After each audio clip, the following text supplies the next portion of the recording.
ಓಂ ಶಾಂತಿ. ಇಂದಿನ ಪರಮಾತ್ಮನ ಮಹಾವಾಕ್ಯ ಮುರುಳಿ ದಿನಾಂಕ 19/10/2025. ಅವ್ಯಕ್ತ ಬಾಪ್ತಾದ ಮಧುಬನ.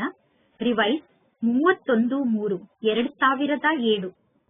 ಸುಪುತ್ರರಾಗಿ ನಿಮ್ಮ ಚೆಹರೆಯ ಮೂಲಕ ಪರಮಾತ್ಮ ತಂದೆಯ ರೂಪವನ್ನು ತೋರಿಸಿ.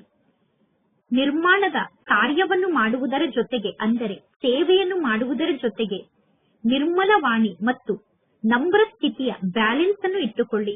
ಇಂದು ಬಾಪ್ತಾದ 4 ಕಡೆ ಇರುವಂತಹ ಮಕ್ಕಳ ಭಾಗ್ಯದ ರೇಖೆಯನ್ನು ನೋಡಿ ಹರ್ಷಿತರಾಗುತ್ತಿದ್ದಾರೆ. ಎಲ್ಲಾ ಮಕ್ಕಳ ಮಸ್ತಕದಲ್ಲಿ ಹೊಳೆಯುತ್ತಿರುವಂತಹ ಜ್ಯೋತಿಯ ರೇಖೆ ಹೊಳೆಯುತ್ತಾ ಇದೆ. ನಯನದಲ್ಲಿ ಆತ್ಮಿಕತೆಯ ಭಾಗ್ಯದ ರೇಖೆ ಕಾಣಿಸುತ್ತಿದೆ. ಮುಖದಲ್ಲಿ ಶ್ರೇಷ್ಠ ವಾಣಿಯ ಭಾಗ್ಯದ ರೇಖೆ ಕಾಣಿಸುತ್ತಿದೆ. ಮಕ್ಕಳ ತುಟಿಗಳಲ್ಲಿ ಆತ್ಮಿಕ ಮುಗುಳ್ನಗೆ ಕಾಣಿಸುತ್ತಿದೆ. ಮಕ್ಕಳ ಕೈಗಳಲ್ಲಿ ಸರ್ವ ಪರಮಾತ್ಮ ತಂದೆಯ ಖಜಾನೆಯ ರೇಖೆ ಕಾಣಿಸುತ್ತಿದೆ. ಪ್ರತಿಕ್ಷಣ ತಂದೆಯ ನೆನಪಿನಲ್ಲಿ ಇಡುತ್ತಿರುವಂತಹ ಪ್ರತಿಯೊಂದು ಹೆಜ್ಜೆಯಲ್ಲೂ ಪದುಮದಷ್ಟು ಪ್ರಾಪ್ತಿಯ ರೇಖೆ ಕಾಣಿಸುತ್ತಿದೆ. ಪ್ರತಿಯೊಬ್ಬರ ಹೃದಯದಲ್ಲಿ ಪರಮಾತ್ಮ ತಂದೆಯ ಪ್ರೀತಿಯಲ್ಲಿ ಲವಲೀನ ಆಗಿರುವಂತಹ ರೇಖೆ ಕಾಣಿಸುತ್ತಿದೆ. ಪ್ರತಿಯೊಬ್ಬರ ಹೃದಯದಲ್ಲೂ ತಂದೆಯ ಪ್ರೀತಿಯಲ್ಲಿ ತಲ್ಲೀನ ಆದಂತಹ ರೇಖೆ ಕಾಣಿಸುತ್ತಿದೆ. ಇಂತಹ ಶ್ರೇಷ್ಠ ಭಾಗ್ಯವನ್ನು ಪ್ರತಿಯೊಬ್ಬ ಮಕ್ಕಳು ಅನುಭವ ಮಾಡುತ್ತಿದ್ದೀರ ತಾನೆ? ಏಕೆಂದರೆ ಇಂತಹ ಭಾಗ್ಯದ ರೇಖೆಯನ್ನು ಸ್ವಯಂ ಪರಮಾತ್ಮ ತಂದೆ ಪ್ರತಿಯೊಬ್ಬರ ಶ್ರೇಷ್ಠ ಕರ್ಮ ಅನ್ನುವ ಪೆನ್ನಿನ ಮೂಲಕ ಎಳೆದಿದ್ದಾರೆ, ಅಂದರೆ ಬರೆದಿದ್ದಾರೆ. ಇಂತಹ ಶ್ರೇಷ್ಠ ಭಾಗ್ಯ ಅವಿನಾಶಿಯಾದಂತಹ ಭಾಗ್ಯ ಆಗಿದೆ. ಈ ಭಾಗ್ಯ ಕೇವಲ ಈ ಒಂದು ಜನ್ಮಕ್ಕೋಸ್ಕರ ಅಲ್ಲ, ಆದರೆ ಅನೇಕ ಜನ್ಮಕ್ಕೋಸ್ಕರ ಅವಿನಾಶಿ ಭಾಗ್ಯದ ರೇಖೆಯನ್ನು ತಂದೆ ಬರೆದಿದ್ದಾರೆ. ಪರಮಾತ್ಮ ತಂದೆ ಅವಿನಾಶಿಯಾಗಿದ್ದಾರೆ ಅಂದ ಮೇಲೆ ತಂದೆ ಬರೆದಿರುವಂತಹ ಭಾಗ್ಯದ ರೇಖೆ ಕೂಡ ಅವಿನಾಶಿಯಾಗಿದೆ. ಈ ಸಮಯದ ಶ್ರೇಷ್ಠ ಕರ್ಮದ ಆಧಾರದಿಂದ ಸರ್ವ ರೇಖೆಗಳು ಪ್ರಾಪ್ತಿಯಾಗುತ್ತದೆ. ಈ ಸಮಯದ ಪುರುಷಾರ್ಥ ಅನೇಕ ಜನ್ಮದ ಪದವಿಯನ್ನು ರೂಪಿಸುತ್ತದೆ. ಎಲ್ಲಾ ಮಕ್ಕಳಿಗೂ ಅನೇಕ ಜನ್ಮಕ್ಕೋಸ್ಕರ ಪದವಿ ಪ್ರಾಪ್ತಿಯಾಗುತ್ತದೆ. ಬಾಪ್ತಾದ ಆ ಪದವಿಯನ್ನು ಈಗ ಇದೇ ಸಮಯದಲ್ಲಿ ಇದೇ ಜನ್ಮದ ಪುರುಷಾರ್ಥದ ಪದವಿಯ ಪ್ರಾಪ್ತಿಯ ರೂಪದಲ್ಲಿ ನೋಡಲು ಬಯಸುತ್ತಾರೆ. ಕೇವಲ ಭವಿಷ್ಯದಲ್ಲಿ ಅಷ್ಟೇ ಅಲ್ಲ, ಆದರೆ ಈಗಲೂ ಕೂಡ ಈ ಎಲ್ಲಾ ರೇಖೆ ಸದಾ ನಿಮಗೆ ಅನುಭವ ಆಗಬೇಕು. ಏಕೆಂದರೆ ಈ ಸಮಯದ ನಿಮ್ಮ ಈ ದಿವ್ಯ ಸಂಸ್ಕಾರ ಹೊಸ ಸಂಸ್ಕಾರ ಆಗಿ ಪರಿವರ್ತನೆ ಆಗುತ್ತಿದೆ. ಅಂದ ಮೇಲೆ ಚೆಕ್ ಮಾಡಿಕೊಳ್ಳಿ. ಚೆಕ್ ಮಾಡಿಕೊಳ್ಳಲು ಬರುತ್ತದೆ ತಾನೆ? ಸ್ವಯಂ ಅನ್ನು ಸ್ವಯಂ ಚೆಕ್ ಮಾಡಿಕೊಳ್ಳುವಂತವರಾಗಿ. ಅಂದ ಮೇಲೆ ಸರ್ವರ ಭಾಗ್ಯದ ರೇಖೆ ಈ ಸಮಯದಲ್ಲಿ ಎಲ್ಲರಿಗೂ ಅನುಭವ ಆಗುತ್ತಿದೆ ತಾನೆ? ಅಂತ್ಯದಲ್ಲಿ ನಮಗೆ ಪದವಿ ಕಾಣಿಸುತ್ತದೆ ಎಂದು ತಿಳಿದುಕೊಳ್ಳಬೇಡಿ. ಪುರುಷಾರ್ಥದ ಪದವಿ ಅಂತ್ಯದಲ್ಲಿ ಗೊತ್ತಾಗುತ್ತದೆ ಎಂದು ತಿಳಿದುಕೊಳ್ಳಬೇಡಿ. ಈಗಲೇ ಪ್ರಾಪ್ತಿ ಸಿಗುತ್ತಿದೆ ಅಂದ ಮೇಲೆ ಪದವಿಯ ಅನುಭವವನ್ನು ಕೂಡ ಈಗಲೇ ಮಾಡಬೇಕು. ಭವಿಷ್ಯದ ಸಂಸಾರದ ಸಂಸ್ಕಾರ ಈಗ ಪ್ರತ್ಯಕ್ಷ ಜೀವನದಲ್ಲಿ ಅನುಭವ ಆಗಬೇಕು. ಅಂದ ಮೇಲೆ ಏನನ್ನು ಚೆಕ್ ಮಾಡಿಕೊಳ್ಳಬೇಕು? ಭವಿಷ್ಯದ ಸಂಸಾರದ ಸಂಸ್ಕಾರದ ಬಗ್ಗೆ ಗಾಯನವನ್ನು ಮಾಡುತ್ತೀರಾ. ಭವಿಷ್ಯದ ಸಂಸಾರದಲ್ಲಿ ಒಂದೇ ರಾಜ್ಯ ಇರುತ್ತದೆ ಎಂದು. ಆ ಸಂಸಾರ ನಿಮ್ಮೆಲ್ಲರಿಗೂ ನೆನಪಿನಲ್ಲಿ ಇದೆ ತಾನೆ? ಅನೇಕ ಬಾರಿ ಆ ಸಂಸಾರದಲ್ಲಿ ರಾಜ್ಯವನ್ನು ಆಳಿದ್ದೀರ ತಾನೆ? ಆ ಮಾತು ನೆನಪಿನಲ್ಲಿ ಇದೆ ತಾನೆ? ಅಥವಾ ತಂದೆ ನೆನಪನ್ನು ಮಾಡಿಸಿದಾಗ ನೆನಪಿಗೆ ಬರುತ್ತದೆಯೋ? ನಾವು ಹೊಸ ಜಗತ್ತಿನಲ್ಲಿ ಯಾವ ಪದವಿಯನ್ನು ಪಡೆದುಕೊಂಡಿದ್ದೆವು, ಅಂದರೆ ಏನಾಗಿದ್ದೆವು ಅನ್ನುವ ಸ್ಮೃತಿ ಇದೆ ತಾನೆ? ಆದರೆ ಅದೇ ಸಂಸ್ಕಾರವನ್ನು ಈಗ ಜೀವನದಲ್ಲಿ ಪ್ರತ್ಯಕ್ಷ ರೂಪದಲ್ಲಿ ಅನುಭವ ಮಾಡಬೇಕು. ಆ ಭವಿಷ್ಯದ ದೇವತಾ ಸ್ವರೂಪದ ಸಂಸ್ಕಾರ ಈಗ ಈ ಜೀವನದಲ್ಲಿ ಪ್ರತ್ಯಕ್ಷ ರೂಪದಲ್ಲಿ ಕಾಣಿಸಬೇಕು. ಅಂದ ಮೇಲೆ ಈಗ ಚೆಕ್ ಮಾಡಿಕೊಳ್ಳಿ. ಈಗಲೂ ಕೂಡ ಮನಸ್ಸಿನಲ್ಲಿ, ಬುದ್ಧಿಯಲ್ಲಿ, ಸಂಬಂಧ ಸಂಪರ್ಕದಲ್ಲಿ, ಜೀವನದಲ್ಲಿ ಒಂದೇ ರಾಜ್ಯ ಇದೆ ತಾನೆ? ಅಥವಾ ಕೆಲವೊಮ್ಮೆ ಆತ್ಮನ ರಾಜ್ಯದ ಜೊತೆಗೆ ಮಾಯೆಯ ರಾಜ್ಯ ಅಂತೂ ನಡೆಯುವುದಿಲ್ಲ ತಾನೆ? ಹೇಗೆ ಭವಿಷ್ಯದ ಪದವಿಯಲ್ಲಿ ಒಂದೇ ರಾಜ್ಯ ಇರುತ್ತದೆ, ಸತ್ಯುಗದಲ್ಲಿ 2 ರಾಜ್ಯ ಇರುವುದಿಲ್ಲ. ಅಂದ ಮೇಲೆ ಈಗಲೂ ಕೂಡ ನಿಮ್ಮ ಜೀವನದಲ್ಲಿ 2 ರಾಜ್ಯ ಅಂತೂ ಇಲ್ಲ ತಾನೆ? ಹೇಗೆ ಭವಿಷ್ಯದ ರಾಜ್ಯದಲ್ಲಿ ಒಂದೇ ರಾಜ್ಯದ ಜೊತೆಗೆ ಒಂದೇ ಧರ್ಮ ಇರುತ್ತದೆ. ಆ ಒಂದು ಧರ್ಮ ಯಾವುದಾಗಿದೆ? ಸಂಪೂರ್ಣ ಪವಿತ್ರತೆಯ ಧಾರಣೆಯ ಧರ್ಮ ಆಗಿದೆ ತಾನೆ? ಅಂದ ಮೇಲೆ ಈಗ ಚೆಕ್ ಮಾಡಿಕೊಳ್ಳಿ. ಪವಿತ್ರತೆಯ ವಿಷಯದಲ್ಲಿ ಸಂಪೂರ್ಣತೆ ಇದೆಯಾ? ಅಂದರೆ ಸಂಪೂರ್ಣ ಪವಿತ್ರ ಆತ್ಮ ಆಗಿದ್ದೇನಾ? ಸ್ವಪ್ನದಲ್ಲೂ ಕೂಡ ಅಪವಿತ್ರತೆಯ ಹೆಸರೂ ಚಿಹ್ನೆ ಇಲ್ಲ ತಾನೆ? ಪವಿತ್ರತೆ ಅಂದರೆ ಸಂಕಲ್ಪ, ಮಾತು, ಕರ್ಮ ಮತ್ತು ಸಂಬಂಧ ಸಂಪರ್ಕದಲ್ಲಿ ಕೇವಲ ಸಂಪೂರ್ಣ ಪವಿತ್ರತೆಯ ಒಂದೇ ಗುಣವನ್ನು ಧಾರಣೆ ಮಾಡಿಕೊಂಡಿರಬೇಕು. ನೀವು ಬ್ರಹ್ಮಚಾರಿಗಳಾಗಿದ್ದೀರಾ ತಾನೆ? ಅಂದ ಮೇಲೆ ಸ್ವಯಂ ಅನ್ನು ಚೆಕ್ ಮಾಡಿಕೊಳ್ಳಲು ಬರುತ್ತದೆ ತಾನೆ? ಯಾರಿಗೆ ಸ್ವಯಂ ಅನ್ನು ಚೆಕ್ ಮಾಡಿಕೊಳ್ಳಲು ಬರುತ್ತದೆಯೋ ಅವರು ಕೈಯನ್ನು ಎತ್ತಿ. ಸ್ವಯಂ ಅನ್ನು ಚೆಕ್ ಮಾಡಿಕೊಳ್ಳಲು ಬರುತ್ತದೆ ತಾನೆ? ಮತ್ತು ಸ್ವಯಂ ಅನ್ನು ಚೆಕ್ ಮಾಡಿಕೊಳ್ಳುತ್ತೀರಾ ತಾನೆ? ಚೆಕ್ ಮಾಡಿಕೊಳ್ಳುತ್ತೀರಾ ತಾನೆ? ನಿಮ್ಮನ್ನು ನೀವು ಚೆಕ್ ಮಾಡಿಕೊಳ್ಳುತ್ತಿದ್ದೀರಾ ತಾನೆ? ಟೀಚರ್ಸ್ಗೆ ಸ್ವಯಂ ಅನ್ನು ಚೆಕ್ ಮಾಡಿಕೊಳ್ಳಲು ಬರುತ್ತದೆ ತಾನೆ? ಡಬ್ಬಲ್ ವಿದೇಶದವರಿಗೆ ಸ್ವಯಂ ಅನ್ನು ಚೆಕ್ ಮಾಡಿಕೊಳ್ಳಲು ಬರುತ್ತದೆ ತಾನೆ? ಏಕೆ? ಈ ಸಮಯದ ಪವಿತ್ರತೆಯ ಆಧಾರದಿಂದ ನಿಮ್ಮ ಜಡಚಿತ್ರದ ಸಮ್ಮುಖದಲ್ಲೂ ಕೂಡ ಭಕ್ತರು ಪವಿತ್ರತೆಯ ಶಕ್ತಿಯನ್ನು ಬೇಡುತ್ತಿರುತ್ತಾರೆ. ಪವಿತ್ರತೆ ಅಂದರೆ ಒಂದೇ ಧರ್ಮ. ಈಗ ಆ ಒಂದು ಧರ್ಮದ ಸ್ಥಾಪನೆ ಆಗುತ್ತಿದೆ. ಆ ಒಂದು ಧರ್ಮ ಭವಿಷ್ಯದಲ್ಲಿ ಇರುತ್ತದೆ. ಭವಿಷ್ಯದಲ್ಲಿ ಪವಿತ್ರತೆ ಅನ್ನುವ ಒಂದೇ ಧರ್ಮವೇ ನಡೆಯುತ್ತದೆ. ಅದೇ ರೀತಿ ಭವಿಷ್ಯದ ಬಗ್ಗೆ ಯಾವ ಮಾತಿನ ಗಾಯನ ಇದೆ? ಒಂದೇ ರಾಜ್ಯ, ಒಂದೇ ಧರ್ಮ ಮತ್ತು ಜೊತೆಗೆ ಸದಾ ಸುಖ, ಶಾಂತಿ, ಸಂಪತ್ತು, ಅಖಂಡ ಸುಖ, ಅಖಂಡ ಶಾಂತಿ, ಅಖಂಡ ಸಂಪತ್ತುಳ್ಳಂತಹ ರಾಜ್ಯ ಎಂದು ಗಾಯನ ಇದೆ. ಅಂದ ಮೇಲೆ ಈ ಸಮಯದ ನಿಮ್ಮ ಸ್ವರಾಜ್ಯದ ಜೀವನದಲ್ಲಿ ಅಖಂಡ ಸುಖ, ಶಾಂತಿ, ಸಂಪತ್ತು ಇದೆ ತಾನೆ? ಭವಿಷ್ಯದಲ್ಲಿ ವಿಶ್ವದ ರಾಜ್ಯ ಇರುತ್ತದೆ ಮತ್ತು ಈ ಸಮಯದಲ್ಲಿ ಸ್ವರಾಜ್ಯ ಇದೆ. ಅಂದ ಮೇಲೆ ಚೆಕ್ ಮಾಡಿಕೊಳ್ಳಿ. ಅವಿನಾಶಿ ಸುಖ, ಪರಮಾತ್ಮ ತಂದೆಯ ಸುಖದ ಅವಿನಾಶಿ ಅನುಭವ ಆಗುತ್ತಿದೆಯಾ? ಯಾವುದೋ ಒಂದು ಸಾಧನ ಅಥವಾ ಯಾವುದೋ ಮಾತಿನ ರಕ್ಷಣೆಯ ಆಧಾರದಿಂದ ಸುಖದ ಅನುಭವ ಆಗುತ್ತಿಲ್ಲ ತಾನೆ? ಎಂದು ಯಾವ ಮಾತಿನ ಕಾರಣದಿಂದಲೂ ದುಃಖದ ಅಲೆಯ ಅನುಭವಕ್ಕೆ ವಶ ಆಗಬಾರದು. ಯಾವುದೇ ಪ್ರಕಾರದ ಹೆಸರು, ಕೀರ್ತಿ, ಗೌರವದ ಆಧಾರದಿಂದ ಸುಖದ ಅನುಭವ ಆಗುತ್ತಿಲ್ಲ ತಾನೆ? ಏಕೆ? ಈ ಹೆಸರು, ಕೀರ್ತಿ, ಗೌರವ, ಸಾಧನಗಳು, ರಕ್ಷಣೆ ಇದೆಲ್ಲ ಸ್ವಯಂ ವಿನಾಶಿಯಾಗಿದೆ, ಅಲ್ಪ ಕಾಲದ ಸಾಧನಗಳಾಗಿದೆ. ಅಂದ ಮೇಲೆ ವಿನಾಶಿ ಆಧಾರದ ಮೂಲಕ ಅವಿನಾಶಿ ಸುಖ ಪ್ರಾಪ್ತಿಯಾಗಲು ಸಾಧ್ಯ ಇಲ್ಲ. ಅಂದ ಮೇಲೆ ಈಗ ಚೆಕ್ ಮಾಡಿಕೊಳ್ಳುತ್ತಾ ಹೋಗಿ. ಈಗ ಪ್ರತಿಯೊಂದು ಮಾತನ್ನು ಕೇಳಿಸಿಕೊಳ್ಳುತ್ತಾ ಹೋಗಿ ಮತ್ತು ಸ್ವಯಂ ಅನ್ನು ಚೆಕ್ ಮಾಡಿಕೊಳ್ಳುತ್ತಾ ಹೋಗಿ. ಆಗ ನಿಮಗೆ ಗೊತ್ತಾಗುತ್ತದೆ ಈ ಸಮಯದ ನಮ್ಮ ಸಂಸ್ಕಾರ ಮತ್ತು ಭವಿಷ್ಯದ ಸಂಸಾರದ ಪದವಿಯಲ್ಲಿ ಎಷ್ಟೊಂದು ಅಂತರ ಇದೆ ಎಂದು. ನೀವೆಲ್ಲರೂ ಜನ್ಮವನ್ನು ಪಡೆದುಕೊಂಡ ತಕ್ಷಣ ಬಾಪ್ತಾದರವರ ಸಮ್ಮುಖದಲ್ಲಿ ಪ್ರತಿಜ್ಞೆಯನ್ನು ಮಾಡಿದ್ದೀರಾ. ಆ ಪ್ರತಿಜ್ಞೆ ನೆನಪಿನಲ್ಲಿ ಇದೆಯೋ ಅಥವಾ ಆ ಪ್ರತಿಜ್ಞೆಯನ್ನು ಮರೆತು ಬಿಟ್ಟಿದ್ದೀರೋ? ನೀವೆಲ್ಲರೂ ಇದೇ ಪ್ರತಿಜ್ಞೆಯನ್ನು ಮಾಡಿದ್ದೀರಾ. ನಾವೆಲ್ಲರೂ ಪರಮಾತ್ಮ ತಂದೆಗೆ ಜೊತೆಗಾರರಾಗಿ ವಿಶ್ವ ಕಲ್ಯಾಣಕಾರಿಗಳಾಗಿ ಹೊಸ ಸುಖ ಶಾಂತಿಯ ಸಂಸಾರವನ್ನು ನಿರ್ಮಾಣ ಮಾಡುತ್ತೇವೆ ಎಂದು ಎಲ್ಲರಿಗೂ ನೆನಪಿನಲ್ಲಿ ಇದೆ ತಾನೆ? ನಿಮ್ಮ ಪ್ರತಿಜ್ಞೆಯ ನೆನಪಿದೆ ತಾನೆ? ಪ್ರತಿಜ್ಞೆಯ ನೆನಪಿದ್ದರೆ ಕೈಯನ್ನು ಎತ್ತಿ. ಪಕ್ಕಾ ಪ್ರತಿಜ್ಞೆಯನ್ನು ಮಾಡಿದ್ದೀರಾ ತಾನೆ? ಅಥವಾ ಪ್ರತಿಜ್ಞೆಯಲ್ಲಿ ಸ್ವಲ್ಪ ಏರುಪೇರಾಗುತ್ತದೆಯೇನು? ಹೊಸ ಸಂಸಾರ ಈ ಸಮಯದ ಪರಮಾತ್ಮ ತಂದೆಯ ಸಂಸ್ಕಾರದ ಆಧಾರದಿಂದ ನಿರ್ಮಾಣ ಆಗುತ್ತದೆ. ಅಂದ ಮೇಲೆ ಕೇವಲ ಈಗ ಪುರುಷಾರ್ಥವನ್ನು ಮಾಡುವುದಲ್ಲ, ಆದರೆ ಪುರುಷಾರ್ಥದ ಪದವಿಯ ಅನುಭವವನ್ನೂ ಕೂಡ ಈಗಲೇ ಮಾಡಬೇಕು. ಸುಖದ ಜೊತೆಗೆ ಶಾಂತಿಯನ್ನೂ ಕೂಡ ಚೆಕ್ ಮಾಡಿಕೊಳ್ಳಿ. ಅಶಾಂತಿಯ ವಾತಾವರಣ ಇದ್ದರೂ ಕೂಡ, ಅಶಾಂತಿಯ ವಾಯುಮಂಡಲ ಇದ್ದರೂ ಕೂಡ, ಶಾಂತಿಯ ಸಾಗರ್ನ ಮಕ್ಕಳಾದ ನೀವು ಆ ಅಶಾಂತಿಯ ವಾತಾವರಣದಲ್ಲೂ ಕೂಡ ಸದಾ ಕಮಲ ಪುಷ್ಪದ ಸಮಾನ ಅಶಾಂತಿಯನ್ನು ಶಾಂತಿಯ ವಾತಾವರಣವನ್ನಾಗಿ ಪರಿವರ್ತನೆ ಮಾಡಲು ಸಾಧ್ಯ ಆಗುತ್ತದೆ ತಾನೆ? ಶಾಂತಿಯ ವಾತಾವರಣ ಇದ್ದಾಗ ನೀವು ಶಾಂತಿಯ ವಾತಾವರಣದಲ್ಲಿ ಶಾಂತಿಯ ಅನುಭವವನ್ನು ಮಾಡಿದರೆ, ಶಾಂತಿಯ ವಾತಾವರಣದಲ್ಲಿ ಶಾಂತಿಯ ಅನುಭವವನ್ನು ಮಾಡುವುದೇನು ದೊಡ್ಡ ಮಾತಲ್ಲ, ಆದರೆ ನಿಮ್ಮೆಲ್ಲರ ಪ್ರತಿಜ್ಞೆಯಾಗಿದೆ ಅಶಾಂತಿಯನ್ನು ಶಾಂತಿಯಲ್ಲಿ ಪರಿವರ್ತನೆ ಮಾಡುವಂತವರು ಎಂದು. ಅಂದ ಮೇಲೆ ಚೆಕ್ ಮಾಡಿಕೊಳ್ಳಿ. ಚೆಕ್ ಮಾಡಿಕೊಳ್ಳುತ್ತಿದ್ದೀರಾ ತಾನೆ? ಪರಿವರ್ತಕರಾಗಿದ್ದೀರಾ ತಾನೆ? ಪರವಶ ಅಂತೂ ಅಲ್ಲ ತಾನೆ? ಪರಿವರ್ತಕರಾಗಿದ್ದೀರಾ. ಪರಿವರ್ತಕರು ಎಂದೂ ಕೂಡ ಪರವಶ ಆಗಲು ಸಾಧ್ಯ ಇಲ್ಲ. ಅದೇ ರೀತಿ ಸಂಪತ್ತು, ಅಕೂಟ ಸಂಪತ್ತು ಅಂದರೆ ಅಪಾರ ಸಂಪತ್ತು.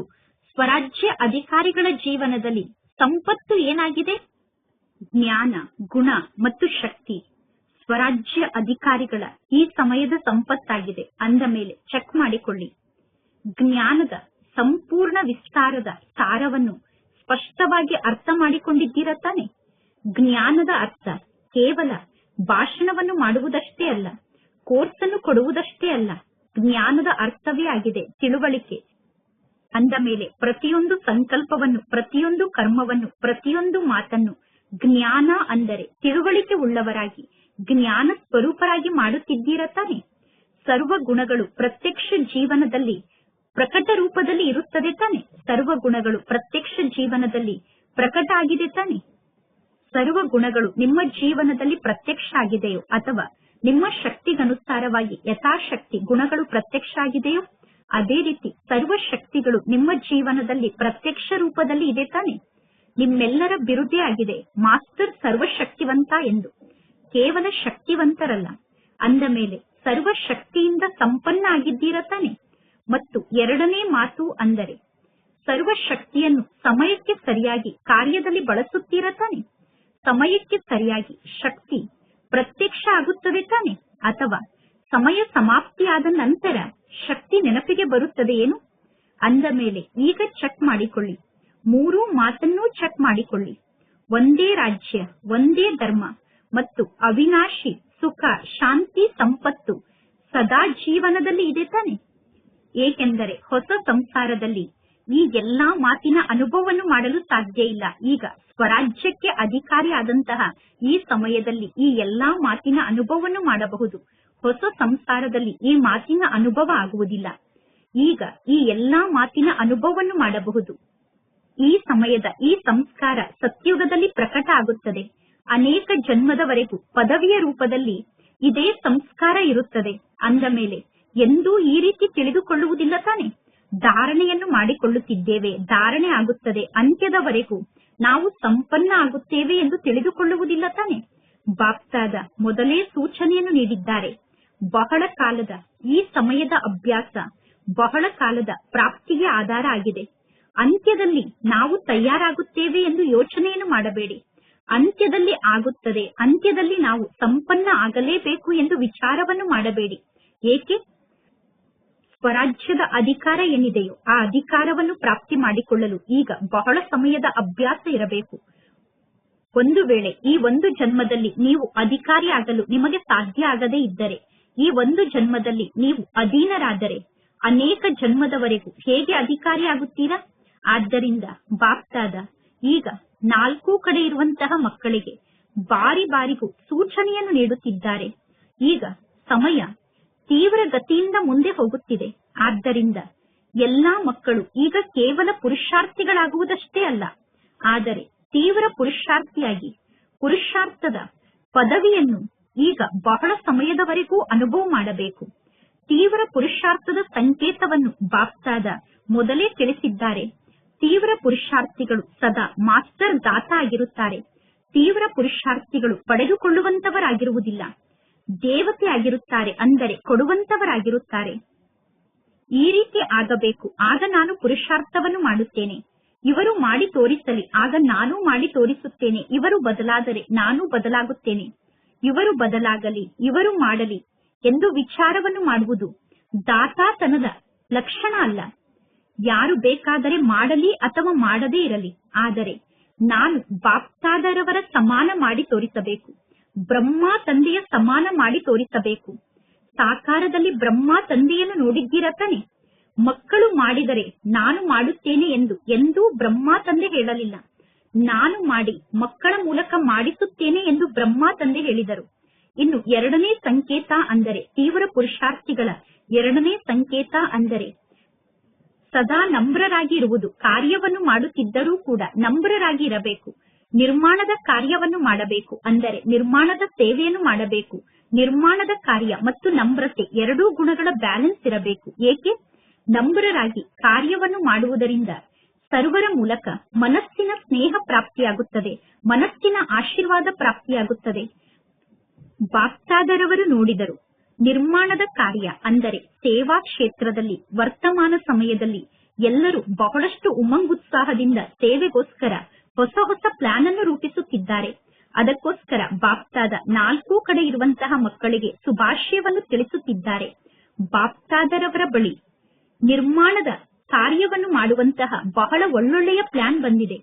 ನಿರ್ಮಾಣದ ಸೇವೆಯನ್ನು ಮಾಡುವುದಕ್ಕೋಸ್ಕರ ಬಹಳ ಒಳ್ಳೊಳ್ಳೆಯ ಪ್ಲಾನ್ ಅನ್ನು ಮಕ್ಕಳು ತಂದೆಗೆ ಕಳಿಸಿದ್ದಾರೆ. ಆದರೆ ಬಾಪ್ತಾದ ನೋಡಿದರು, ನಿರ್ಮಾಣದ ಕಾರ್ಯವನ್ನು ಬಹಳ ಚೆನ್ನಾಗಿ ಮಾಡುತ್ತಿದ್ದೀರಾ, ಆದರೆ ಸೇವೆಯನ್ನು ಮಾಡುವ ಕಾರ್ಯದಲ್ಲಿ ಎಷ್ಟು ಉಮಂಗುತ್ಸಾಹ ಇದೆಯೋ ಅಷ್ಟೇ ನಮ್ರತೆಯ ಸ್ಥಿತಿಯ ಬ್ಯಾಲೆನ್ಸ್ ಇರಬೇಕು. ಆಗ ನಿರ್ಮಾಣದ ಕಾರ್ಯ ಅಂದರೆ ಸೇವೆಯ ಕಾರ್ಯದಲ್ಲಿ ಹೆಚ್ಚು ಸಫಲತೆ ಸಿಗುತ್ತದೆ ಮತ್ತು ಜಾಸ್ತಿ ಪ್ರತ್ಯಕ್ಷತೆ ಆಗುತ್ತದೆ. ಬಾಪ್ತಾದ ಮೊದಲೇ ತಿಳಿಸಿದ್ದಾರೆ, ನಮ್ರತೆಯ ಸ್ವಭಾವವುಳ್ಳವರಾಗಿ ನಮ್ರ ಮಾತನ್ನು ಮಾತನಾಡಿ ಮತ್ತು ನಮ್ರತೆಯ ಸ್ಥಿತಿಯಲ್ಲಿ ಸ್ಥಿತಾಗಿ ಸಂಬಂಧ ಸಂಪರ್ಕದಲ್ಲಿ ಬನ್ನಿ. ದೇವತೆಗಳ ಬಗ್ಗೆ ನೀವು ಗಾಯನವನ್ನು ಮಾಡುತ್ತೀರಾ. ಆ ಎಲ್ಲಾ ಮಾತು ಬ್ರಾಹ್ಮಣರ ಗಾಯನ ಆಗಿದೆ, ಆದರೆ ದೇವತೆಗಳಿಗೆ ಆ ರೀತಿ ಗಾಯನವನ್ನು ಮಾಡುತ್ತಾರೆ. ದೇವತೆಗಳ ಬಾಯಿಂದ ಯಾವ ಶಬ್ದ ಬರುತ್ತದೆಯೋ ಅದು ವಜ್ರ ಮುತ್ತಾಗಿದೆ, ಅಮೂಲ್ಯ ಮಾತಾಗಿದೆ, ನಮ್ರತೆಯ ವಾಣಿಯಾಗಿದೆ, ನಿರ್ಮಲ ಸ್ವಭಾವವುಳ್ಳಂತಹ ವಾಣಿಯಾಗಿದೆ ಎಂದು ಹೇಳುತ್ತಾರೆ. ಈಗ ಬಾಪ್ತಾದ ನೋಡುತ್ತಿದ್ದಾರೆ. ರಿಸಲ್ಟ್ ಅನ್ನು ಕೂಡ ತಂದೆ ತಿಳಿಸಿದರು, ಏಕೆಂದರೆ ಇದು ಸೀಸನ್ನ ಲಾಸ್ಟ್ ಟರ್ನ್ ಆಗಿದೆ. ಅಂದ ಮೇಲೆ ಬಾಪ್ತಾದ ನೋಡಿದರು. ನಿರ್ಮಲ ವಾಣಿ ಮತ್ತು ನಮ್ರತೆಯ ಸ್ಥಿತಿ, ಈ ಮಾತಿನ ಕಡೆ ಈಗ ಇನ್ನೂ ಜಾಸ್ತಿ ಗಮನವನ್ನು ಕೊಡಬೇಕು. ಬಾಪ್ತಾದ ತಿಳಿಸುತ್ತಾರೆ, ಖಜಾನೆಯ 3 ಖಾತೆಯನ್ನು ಜಮಾ ಮಾಡಿಕೊಳ್ಳಿ. ಮೊದಲೇ ತಂದೆ ಈ ಮಾತಿನ ಬಗ್ಗೆ ತಿಳಿಸಿದ್ದಾರೆ. ಅಂದ ಮೇಲೆ ರಿಸಲ್ಟ್ ನಲ್ಲಿ ಏನನ್ನು ನೋಡಿದರು? 3 ಖಾತೆ ಎಷ್ಟು ಜಮಾ ಆಗಿದೆ, ಆ 3 ಖಾತೆ ಯಾವುದಾಗಿದೆ ಅನ್ನುವುದು ನೆನಪಿನಲ್ಲಿ ಇದೆ ತಾನೆ. ಆದರೂ ಕೂಡ ತಂದೆ ರಿವೈಸ್ ಮಾಡಿಸುತ್ತಿದ್ದಾರೆ. 1ನೇದಾಗಿದೆ ಸ್ವಯಂನ ಪುರುಷಾರ್ಥದ ಜಮಾದ ಖಾತೆಯನ್ನು ವೃದ್ಧಿ ಮಾಡಿಕೊಳ್ಳುವುದು. 2ನೇದಾಗಿದೆ ಸದಾ ಸ್ವಯಂ ಸಂತುಷ್ಟರಾಗಿದ್ದು ಅನ್ಯರನ್ನೂ ಸಂತುಷ್ಟಪಡಿಸುವುದು. ಭಿನ್ನ ಭಿನ್ನ ಸಂಸ್ಕಾರವನ್ನು ಅರ್ಥ ಮಾಡಿಕೊಂಡಿದ್ದರೂ ಕೂಡ, ಎಲ್ಲರ ಭಿನ್ನ ಭಿನ್ನ ಸಂಸ್ಕಾರವನ್ನು ಅರ್ಥ ಮಾಡಿಕೊಂಡಿದ್ದರೂ ಕೂಡ ಸಂತುಷ್ಟರಾಗಿ ಇರಬೇಕು ಮತ್ತು ಸಂತುಷ್ಟಪಡಿಸಬೇಕು. ಆಗ ಆಶೀರ್ವಾದದ ಖಾತೆ ಜಮಾ ಆಗುತ್ತದೆ. ಒಂದು ವೇಳೆ ಯಾವುದೋ ಕಾರಣದಿಂದ ಸಂತುಷ್ಟತೆಯಲ್ಲಿ ಕೊರತೆಯಾದರೆ ಪುಣ್ಯದ ಖಾತೆ ಜಮಾ ಆಗುವುದಿಲ್ಲ. ಸಂತುಷ್ಟತೆ ಪುಣ್ಯದ ಖಾತೆಯ ಬೀಗದ ಕೈಯಾಗಿದೆ. ಅಂದ ಮೇಲೆ ಸಂತುಷ್ಟರಾಗಿ ಇರಬೇಕು, ಸಂತುಷ್ಟರನ್ನಾಗಿ ಮಾಡಬೇಕು. ಮತ್ತು 3ನೇ ಮಾತಾಗಿದೆ, ಸೇವೆಯಲ್ಲಿ ಸದಾ ನಿಸ್ವಾರ್ಥ ಸ್ಥಿತಿ, ನನ್ನತನ ಇರಬಾರದು.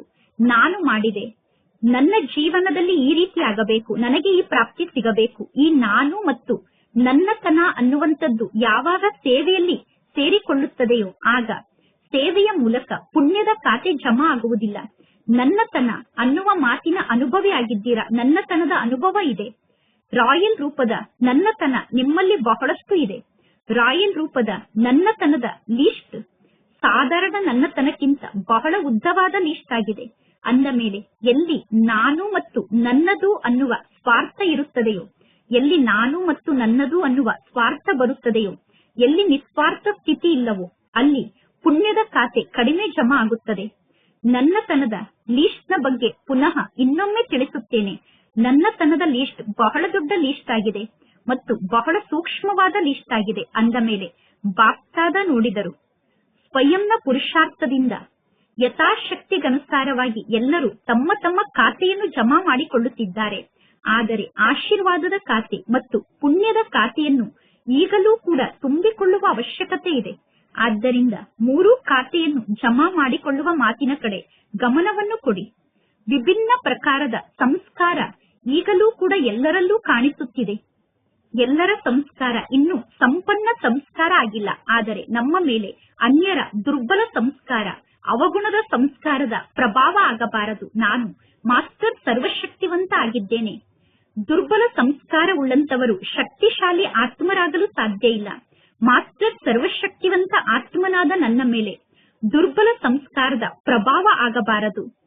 ರಕ್ಷಣೆಗೆ ಸಾಧನ ಅಂದರೆ ಪರಮಾತ್ಮ ತಂದೆಯ ಛತ್ರಛಾಯೆಯಲ್ಲಿ ಇರುವುದು. ತಂದೆಯ ಛತ್ರಛಾಯೆಯಲ್ಲಿ ಇರುವುದೇ ರಕ್ಷಣೆಗೆ ಸಾಧನ ಆಗಿದೆ. ಬಾಪ್ತಾದರವರ ಜೊತೆಗೆ ಕಂಬೈಂಡ್ ಆಗಿ ಇರಬೇಕು. ಛತ್ರಛಾಯೆ ಅಂದರೆ ತಂದೆಯ ಶ್ರೀಮತ ಆಗಿದೆ. ಬಾಪ್ತಾದ ಇಂದು ಮಕ್ಕಳಿಗೆ ಸೂಚನೆಯನ್ನು ನೀಡುತ್ತಿದ್ದಾರೆ. ಸ್ವಯಂಗೋಸ್ಕರ ಪ್ರತಿಯೊಂದು ಸಂಕಲ್ಪ, ಪ್ರತಿಯೊಂದು ಮಾತು, ಸಂಬಂಧ ಸಂಪರ್ಕ ಮತ್ತು ಕರ್ಮದಲ್ಲಿ ನವೀನತೆಯನ್ನು ತರುವುದಕ್ಕೋಸ್ಕರ ಪ್ಲಾನ್ ಅನ್ನು ನಿರ್ಮಾಣ ಮಾಡಲೇಬೇಕು. ಬಾಪ್ತಾದ ಮೊದಲೇ ರಿಸಲ್ಟ್ ಅನ್ನು ನೋಡುತ್ತಾರೆ. ಯಾವ ನವೀನತೆಯನ್ನು ಧಾರಣೆ ಮಾಡಿಕೊಂಡಿದ್ದೀರಾ ಎಂದು. ಹಳೆಯ ಸಂಸ್ಕಾರವನ್ನು ದೃಢ ಸಂಕಲ್ಪದಿಂದ ಪರಿವರ್ತನೆ ಮಾಡಿಕೊಂಡಿದ್ದೀರಾ ಅನ್ನುವ ರಿಸಲ್ಟ್ ಅನ್ನು ತಂದೆ ಮೊದಲು ನೋಡುತ್ತಾರೆ. ಏನೆಂದು ವಿಚಾರ ಮಾಡುತ್ತಿದ್ದೀರಾ? ಈ ರೀತಿ ಮಾಡಬೇಕು ತಾನೆ, ಮಾಡಬೇಕು ತಾನೆ. ಕೈಯನ್ನು ಎತ್ತಿ. ಯಾರು ನಾನು ಮಾಡುತ್ತೇನೆ ಮಾಡುತ್ತೇನೆ ಎಂದು ಹೇಳುತ್ತೀರೋ ಅವರು ಕೈಯನ್ನು ಎತ್ತಿ. ಒಳ್ಳೆಯದು. ಮಾಡುತ್ತೀರಾ ತಾನೆ? ಮಾಡುತ್ತೀರೋ ಅಥವಾ ಅನ್ಯರನ್ನು ನೋಡುತ್ತೀರೋ? ಈಗ ಏನನ್ನು ಮಾಡುತ್ತೀರಾ? ಅನ್ಯರನ್ನು ನೋಡಬೇಡಿ, ಬಾಪ್ತಾದರವರನ್ನು ನೋಡಿ. ನಿಮ್ಮ ದೊಡ್ಡ ದಾದಿಯನ್ನು ನೋಡಿ. ಎಷ್ಟು ಪ್ರಿಯ ಮತ್ತು ಎಷ್ಟು ಭಿನ್ನವಾದ ಸ್ಥಿತಿಯಲ್ಲಿ ದಾದಿ ಸ್ಥಿತ ಆಗಿದ್ದಾರೆ. ಬಾಪ್ತಾದ ಹೇಳುತ್ತಾರೆ, ಒಂದು ವೇಳೆ ನಾನು ಮತ್ತು ಹದ್ದಿನ ನನ್ನತನದಿಂದ ಭಿನ್ನ ಆದವರನ್ನು ನೋಡಬೇಕು ಎಂದು ನೀವು ಬಯಸಿದರೆ ಬಾಪ್ತಾದರವರ ಹೃದಯ ಸಿಂಹಾಸನದಲ್ಲಿ ದಾದಿಯನ್ನು ನೋಡಿ. ದಾದಿ ತಮ್ಮ ಸಂಪೂರ್ಣ ಜೀವನದಲ್ಲಿ ಹದ್ದಿನ ನನ್ನತನದಿಂದ ಸಂಪೂರ್ಣ ಭಿನ್ನ ಆಗಿದ್ದರು. ಆದ್ದರಿಂದ ದಾದೀಜಿಗೆ ಎಷ್ಟೇ ಕಾಯಿಲೆ ಇದ್ದರೂ ಕೂಡ ಆ ಕಾಯಿಲೆಯ ನೋವಿನ ಅನುಭವದಿಂದ ಕೂಡ ದಾದಿ ಭಿನ್ನ ಆಗಿದ್ದರು. ಒಂದೇ ಒಂದು ಶಬ್ದ ದಾದಿಯ ಜೀವನದಲ್ಲಿ ಪಕ್ಕಾ ಆಗಿತ್ತು.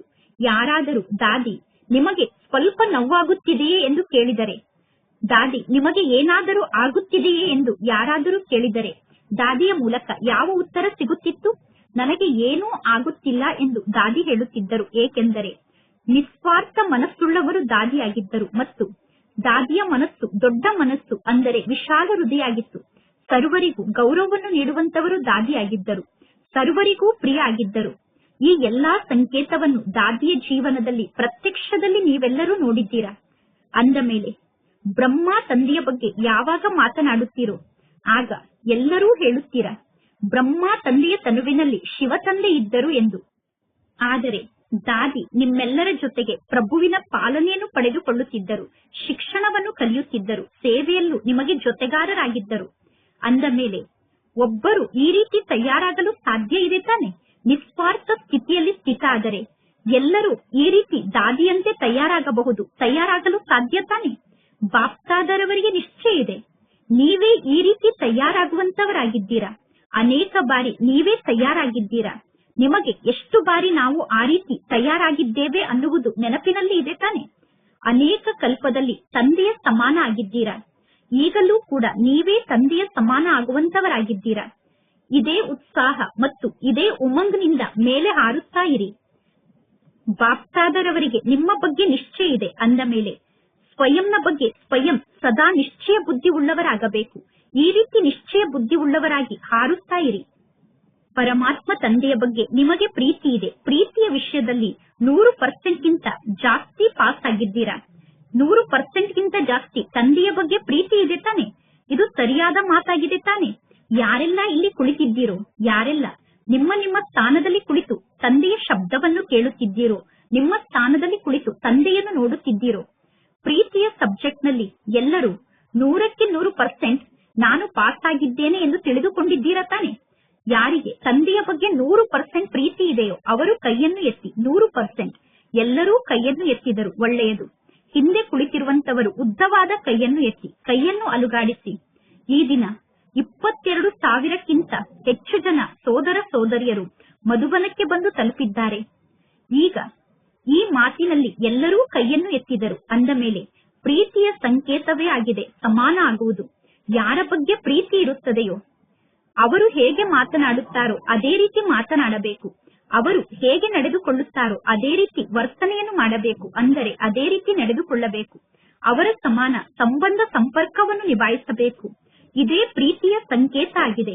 ಇಂದು ಬಾಪ್ತಾದ ಈಗೀಗ ಯಾವ ಮಾತನ್ನು ನೋಡಲು ಬಯಸುತ್ತಾರೆ ಅಂದರೆ 1 ಸೆಕೆಂಡ್ನಲ್ಲಿ ಸ್ವರಾಜ್ಯದ ಸೀಟ್ನಲ್ಲಿ ಸ್ಥಿತಾಗಿ ನಿಯಂತ್ರಣಾ ಶಕ್ತಿ ಮತ್ತು ಆಳುವ ಶಕ್ತಿಯ ಸಂಸ್ಕಾರವನ್ನು ಪ್ರತ್ಯಕ್ಷ ರೂಪದಲ್ಲಿ ಪ್ರಕಟಗೊಳಿಸಿಕೊಂಡು ಸೆಕೆಂಡ್ನಲ್ಲಿ ಸ್ವರಾಜ್ಯ ಅಧಿಕಾರಿಯ ಸ್ಥಿತಿಯಲ್ಲಿ ಸ್ಥಿತಾಗಲು ಸಾಧ್ಯ ಆಗುತ್ತದೆ ತಾನೆ? 1 ಸೆಕೆಂಡ್ನಲ್ಲಿ 2 ನಿಮಿಷ ಅಥವಾ 3 ನಿಮಿಷಕ್ಕೋಸ್ಕರ ರಾಜ್ಯ ಅಧಿಕಾರಿಯ ಸೀಟ್ನಲ್ಲಿ ಸ್ಥಿತಾಗಿ ಕುಳಿತುಕೊಳ್ಳಿ. ಒಳ್ಳೆಯದು. ತಂದೆ ಡ್ರಿಲ್ ಅನ್ನು ಮಾಡಿಸಿದರು. 4 ಕಡೆ ಇರುವಂತಹ ಮಕ್ಕಳ ನೆನಪು ಪ್ರೀತಿಯ ಪತ್ರ ಮತ್ತು ಜೊತೆಗೆ ವಿಜ್ಞಾನದ ಸಾಧನೆ ಏನಿದೆ ಆ ಸಾಧನದ ಮೂಲಕ ನೆನಪು ಪ್ರೀತಿ ಬಾಪ್ತಾದರವರ ಬಳಿ ಬಂದು ತಲುಪಿದೆ. ಅನೇಕ ಮಕ್ಕಳು ತಮ್ಮ ಮನಸ್ಸಿನ ಸಮಾಚಾರವನ್ನು ತಂದೆಗೆ ಪತ್ರದಲ್ಲಿ ಬರೆಯುತ್ತಾರೆ ಮತ್ತು ಆತ್ಮಿಕ ವಾರ್ತಾಲಾಪದಲ್ಲಿ ತಂದೆಗೆ ತಿಳಿಸುತ್ತಾರೆ. ಬಾಪ್ತಾದ ಆ ಎಲ್ಲಾ ಮಕ್ಕಳಿಗೂ ರೆಸ್ಪಾಂಡ್ ಅನ್ನು ನೀಡುತ್ತಿದ್ದಾರೆ. ಸದಾ ಸತ್ಯ ಮನಸ್ಸುಳ್ಳಂತಹ ಮಕ್ಕಳಿಗೆ ಮಾಲೀಕ ಆದಂತಹ ತಂದೆ ಒಲಿದಿರುತ್ತಾರೆ.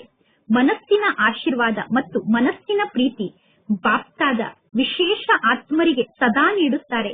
ವಿಶೇಷ ಆತ್ಮರಿಗೋಸ್ಕರ ತಂದೆಯ ಮನಸ್ಸಿನ ಪ್ರೀತಿ ಮತ್ತು ಮನಸ್ಸಿನ ಆಶೀರ್ವಾದ ಸದಾ ಪ್ರಾಪ್ತಿಯಾಗುತ್ತದೆ. 4 ಕಡೆ ಇರುವಂತಹ ಯಾರೆಲ್ಲ ಮಕ್ಕಳು ತಂದೆಗೆ ಸಮಾಚಾರವನ್ನು ತಿಳಿಸಿದ್ದಾರೋ ಮತ್ತು ಬಹಳ ಒಳ್ಳೊಳ್ಳೆಯ ಉಮಂಗುತ್ಸಾಹದ ಪ್ಲಾನ್ ಅನ್ನು ನಿರ್ಮಾಣ ಮಾಡಿದ್ದಾರೋ ಆ ಎಲ್ಲಾ ಮಾತಿಗೋಸ್ಕರ ಆ ಎಲ್ಲಾ ಮಕ್ಕಳಿಗೂ ತಂದೆ ಶುಭಾಶಯವನ್ನು ತಿಳಿಸುತ್ತಿದ್ದಾರೆ ಮತ್ತು ಸದಾ ಹೀಗೆ ಮುಂದೆ ಹೋಗಿ ಮತ್ತು ಮುಂದುವರಿಯುತ್ತಾ ಇರಿ ಅನ್ನುವ ವರದಾನವನ್ನು ನೀಡುತ್ತಿದ್ದಾರೆ.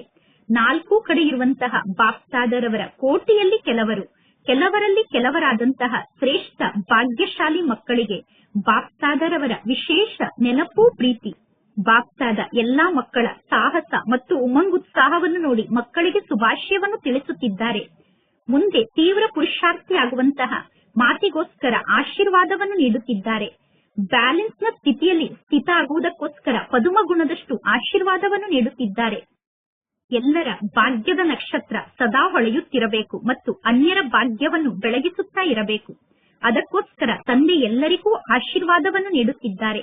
ನಾಲ್ಕು ಕಡೆ ಇರುವಂತಹ ಮಕ್ಕಳು ತಮ್ಮ ತಮ್ಮ ಸ್ಥಾನದಲ್ಲಿ ಕುಳಿತು ತಂದೆಯ ಮಹಾವಾಕ್ಯವನ್ನು ಕೇಳುತ್ತಿದ್ದಾರೆ ಮತ್ತು ತಂದೆಯನ್ನು ನೋಡುತ್ತಿದ್ದಾರೆ. ಮತ್ತು ಬಾಪ್ತಾದ ಎಲ್ಲಾ ಮಕ್ಕಳಿಗೂ ನಾಲ್ಕು ಕಡೆ ಇರುವಂತಹ ದೂರದಲ್ಲಿ ಕುಳಿತಿರುವಂತಹ ಮಕ್ಕಳನ್ನು ನೋಡಿ ನೋಡಿ ತಂದೆ ಖುಷಿ ಪಡುತ್ತಿದ್ದಾರೆ. ಸದಾ ಇದೇ ರೀತಿ ನೋಡುತ್ತಾ ಇರಿ ಮತ್ತು ಮಧುಬನದ ಶೋಭೆಯನ್ನು ಸದಾ ವೃದ್ಧಿ ಮಾಡುತ್ತಾ ಇರಿ. ಅಂದ ಮೇಲೆ ಎಲ್ಲಾ ಮಕ್ಕಳಿಗೂ ಮನಸ್ಸಿನ ಆಶೀರ್ವಾದದ ಜೊತೆಗೆ ನಮಸ್ತೆ. ಬಾಪ್ತಾದರವರಿಗೆ ಮಕ್ಕಳ ನೆನಪು ಪ್ರೀತಿ ಹಾಗೂ ನಮಸ್ತೆ ನಮಸ್ತೆ ನಮಸ್ತೆ ಇಂದಿನ ವರದಾನ ಆಗಿದೆ.